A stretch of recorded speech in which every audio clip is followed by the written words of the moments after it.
Today we're looking at a Kaweco Sport, another one.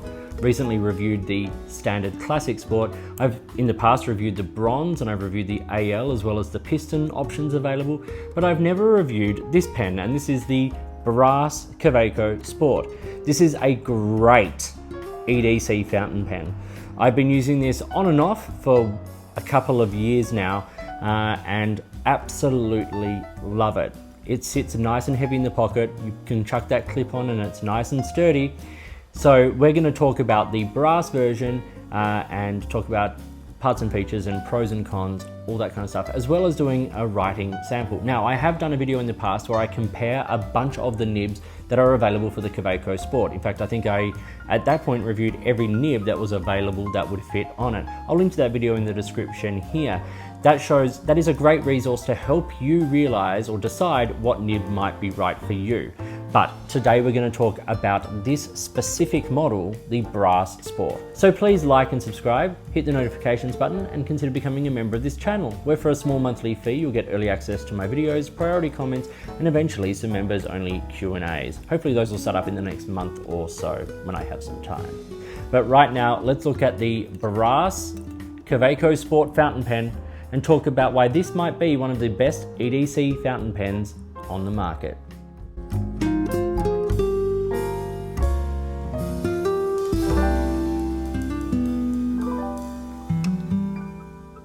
So, the Brass Kaweco Sport. Now, I've had this one in my collection a couple of years, and last year, I think it was, I decided to polish up a bunch of my brass pens, and I don't know why. I love patina, and so this one's coming up again quite nicely. We're seeing some, nice sort of hits of those sort of like honeyed browns and things like that coming through. Patina is one of my favorite things about brass pens. I just love it. So we're going to talk about the parts and features. I have reviewed sports, but the brass one I think might be the best of them all.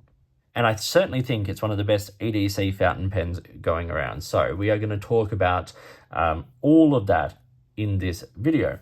So let's start by talking about the parts and features. On the top of the pen, you get the Kaweco medallion there with the the separation of the letters, delineating the origin of the name, where the initials of the first founders of the company, and then Co for company, so Kaweco, German brand obviously. So that's peaked as well, and then we move on to the cap. So the cap swells slightly, and then we get this lovely faceted sort of section, which both acts as something of a roll stop, but also like nice grip and all that kind of stuff, and a distinct Kaweco feature. Then we get Kaweco Brass Sport Germany engraved there on the barrel, which I think looks nice, and it doesn't sort of stand out too much. It's not like some of the branding you see on some pens that just like is about the branding. That's just a nice identifier.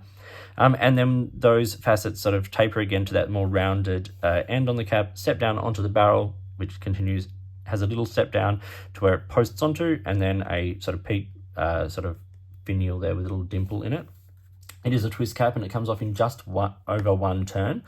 And you can see in the patina there where the cap comes to, and then it continues along, smooth threads, small-ish section, and then the nice little Kaweco nib there. I have it in a fine. Now, this nib is available in like extra fine, medium broad, double broad, and a range of calligraphy nibs, including the twin Bock. These are made by Bock. And the fine, I think, is nice for everyday use. The medium is my personal favorite here. But you can get these nib units and swap it out. They're not always available on this model, like, natively, if that makes sense. So sometimes you need to buy the nib units separately if you want something that's a little bit different.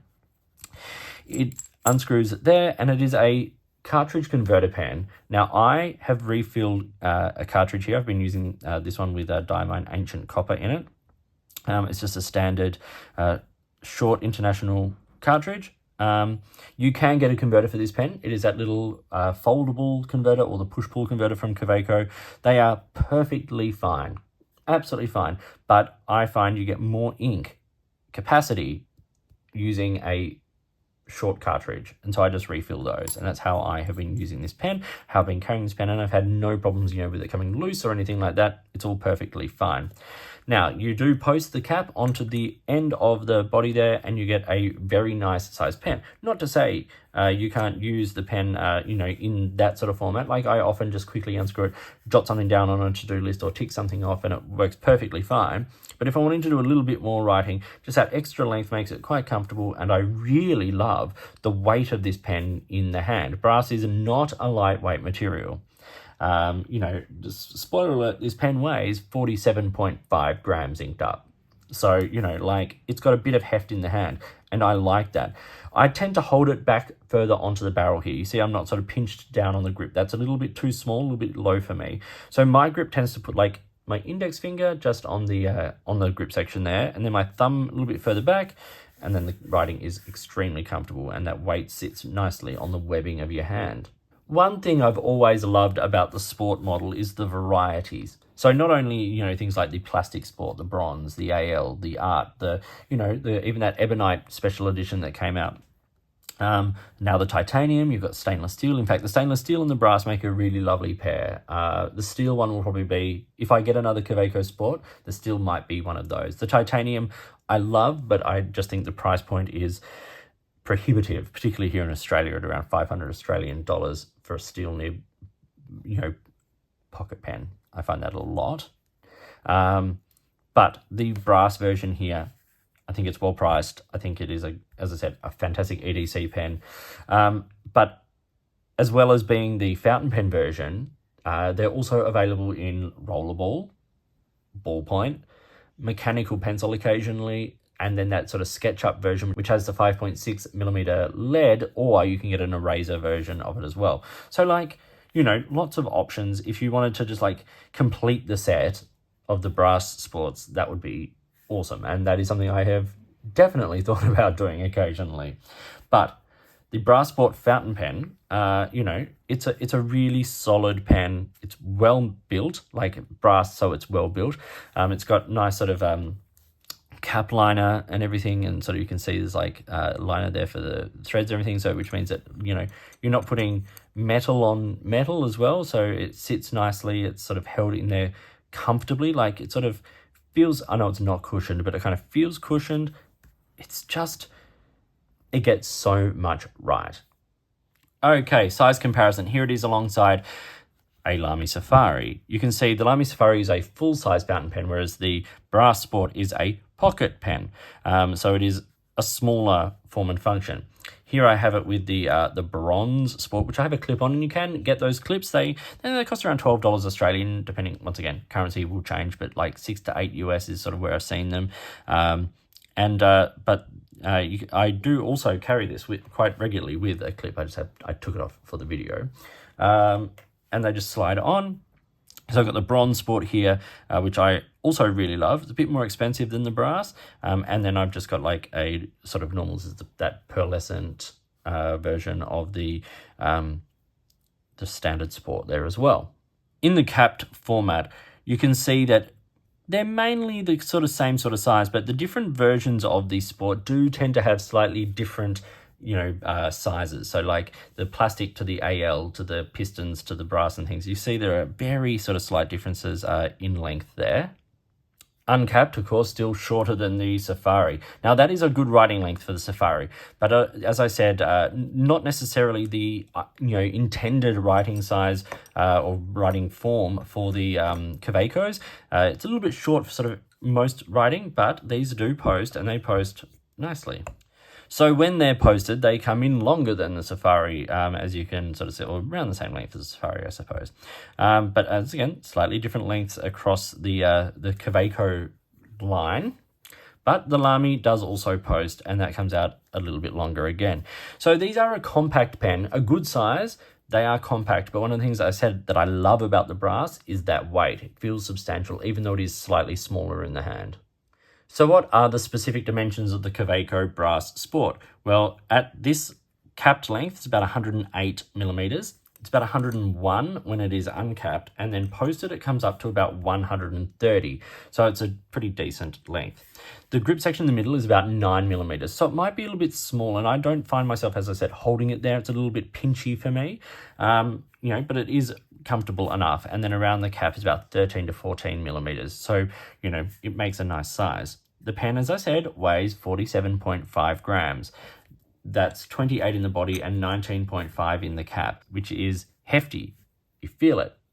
You know it's there. Just the same as when you put it in your pocket. You know it's there. You can feel it.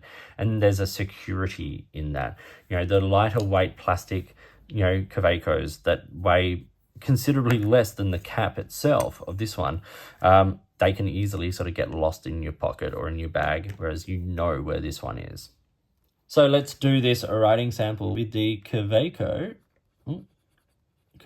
Brass Sport.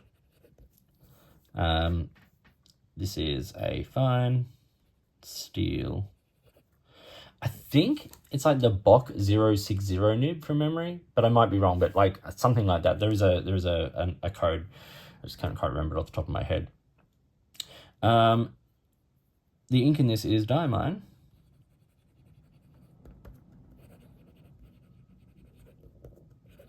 Ancient copper. A lovely sort of combination of the copper and the brass. It's a lovely ink. And if it's an ink that you're writing with regularly every day, it performs really, really well. If you leave it in your pen, you can tend to sort of get a bit of like gunky crud sort of happening around the nib. But I'm writing with this every day so that it's not given a chance to dry out.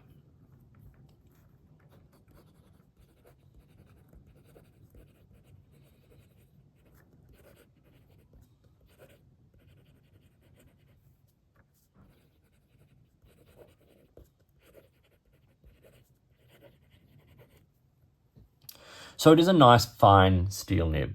It's relatively stiff, but for everyday writing, I think that's an advantage, not a downside. It's really comfortable to write with. Reverse writing, it's scratchy, this particular one, but your mileage may vary. Wetness, I think it's okay. It's definitely not like a super, super wet pen. But as I said, for everyday writing, that's not necessarily what you always want. Fast writing.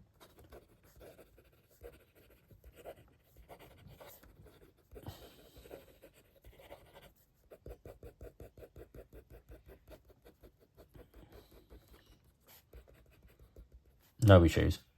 Those little like stress tests, it's performing very, very well indeed. So it's a nice everyday clean writer. It's got a consistent fine line. It deals well with, this ink, which is a wonderful ink, but it's not sort of super wet. It's not dry. It allows the ink to shine. You get nice shading and all that kind of thing. There's really a lot going for these Kaweco Sports when you get a good one. And that's what I'm going to talk about a little bit when I get to the cons. So let's talk business. From one very reputable Australian retailer, this pen costs 209 Australian dollars. Now, that is the top point I've seen it at. In Australia, through a range of other retailers, I've seen that price, whittle its way down to one big mega store online that starts with A, retailing it for around 115 Australian dollars. That's a much better price point, of course. The US price I've seen from another major retailer there is 115 US dollars. So 115 Australian is a great price. At 209, I think you're still getting an excellent pen, but I wouldn't want to be paying any more than that for a steel nib pen that, is cartridge convertible, that kind of stuff. Brass isn't necessarily a super expensive material. We've seen other brands make pens, particularly Chinese pens, make pens in brass for $30. So it is an expensive brass pen at 209 Australian, but I think it's a very good pen. If you can get it at one of the slightly lower price points, grab it. So what are my pros and cons? Couple of cons. The one I want to touch on first is nib inconsistencies. Now, this isn't the case with this particular pen. As you saw, it writes quite nicely, but the Kaweco sport nibs can be a little inconsistent. They're either scratchy or even down to the point of, not having a nib slit cut, that kind of thing. So QC issues. So if you're going to get a fountain pen like this, get it from a reputable retailer where you can do refunds or exchanges, or where they will have a nib program to be able to help you get one that writes really well for you. Even better, test it in store. Even just a dip test, make sure it writes, make sure it's smooth. Check out the nib, look at it. Does it have a nib slit? Is it, missing a tipping or whatever?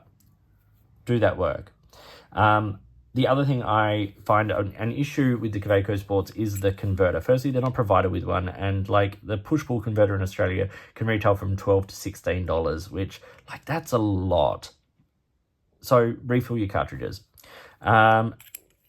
Should they be provided with a converter? Yes. Will they be? No. That's just the way it is. But the pros, firstly, the robust nature of this pen. This is a tank. It's heavy. It's strong. It's not going to have any problem. The weight, I think, is a big pro. I also love how this particular nib writes, and I love this with ancient copper. I love this with browns and dark blues and things like that. It writes beautifully. It's an enjoyable pen to write with. It's visually, for me, it's a pen I enjoy. And part of that is the fact that it is brass, and that brass patinas, and it looks great. You can, as I said, you can add the clip for a little extra cost if you need that security. I carry it with a clip because I put it in my jeans pocket, so it goes over the pocket, and it just makes it easier to find and grab as I need it. But I wouldn't be putting it on a lanyard on this clip, because it is still just a clip that slides off. So don't trust the pen's life with you on the clip, but I like it with the clip. I think that it works. In fact, I've got a black clip coming that will probably end up on this pen. It's not readily available in Australia. Tagged onto an order from overseas. The main thing I want to talk about why this pen is so great is because it is such a great EDC pen. If you can get this at one of those lower price points, you're getting a pen that, as I said, robust, writes well, reliable, heavy enough to feel it in your pocket, small enough that it's not taking up a whole lot of space, not so heavy that, if you had this in, carry on a flight or something like that, that it's going to, blow you out or anything like that. But, it's got enough weight to be substantial, to feel good. As I said, it's robust. That material, if you get the AL Sports, you can scratch those. Whereas brass, it patinas, you get some marks, it looks right. It doesn't look damaged. It looks like it's loved. And that's great about it. But what I love most is the fact that it seals well, so it always writes. I've never had a problem with drying out. I've never had a problem with ink servation or anything like that from this pen. It just goes. It does what it's designed to do. And so for 209 Australian dollars, less if you can, you're getting a pen that does everything it should do in a stylish way, unique way, not to everyone's taste. I completely get that. But if this is the style of pen you enjoy, I think this is probably one of the best EDC pens on the market for all of those reasons.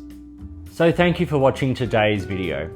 Please like, subscribe, and hit the notifications button, and please consider becoming a member of this channel. In the meantime, enjoy your pens, your writing, and I'll talk to you soon.